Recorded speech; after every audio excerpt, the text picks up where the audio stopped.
Guys, let's talk about ChatGPT 4. It can write things that sound more human. It can understand things better because it's trained on trillions of data points now, right? You're going to get to a point where businesses are going to downsize whole departments because they're going to save a ton of work. A person who's really good with ChatGPT 4 is maybe going to be able to do the work of easily 3 or 4 people. They're just going to become more valuable because they're going to get more output out. Governments are already talking about a universal wage, right? And that universal wage will be given to everybody. What does that mean? Things like ChatGPT and other generative AIs are coming in, and loads of people might lose their jobs, but the human race might get really efficient. This will be achieved by generative AIs and humans going so far forward in technology that they start to produce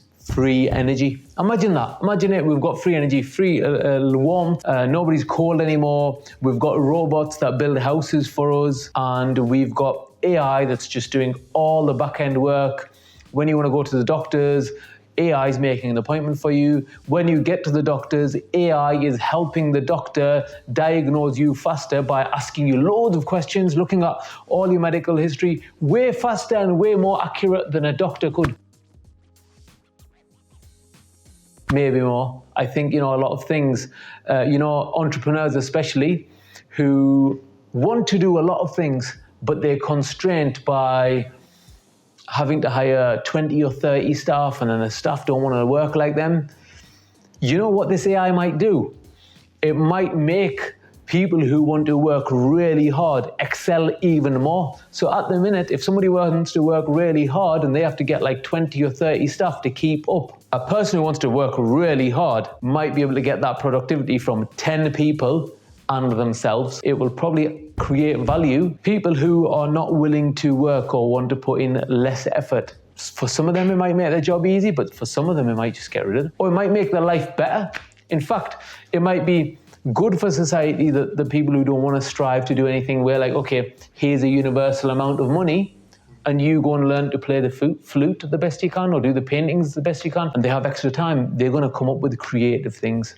There's going to be horrible people who, when they have a lot of time, it's going to bring out the worst in them as well. But we're hoping that as humanity, we can bring out the best in people with AI, I think. A generative AI is going to make things efficient. And just like I explained the doctors and the self-driving cars, I think it's going to make humanity better.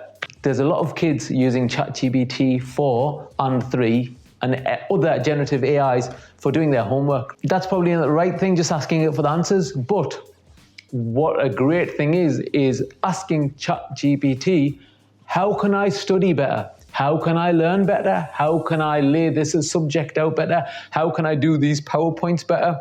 So I know with the latest one, you can just tell it you want some PowerPoints and give it some kind of plan, and it gives you a whole PowerPoint presentation, right? And it used to take people hours to come up with that. That's saved somebody loads of time. And if it's self-employed, they can actually go home or get something else done. Okay, guys, thanks for watching. Give us a thumbs up. Go on, thumbs up. Pass it to friends, family. And we know that like 70-80% of people watching aren't subscribed, so hit the subscribe button. Don't die average, and see you next time.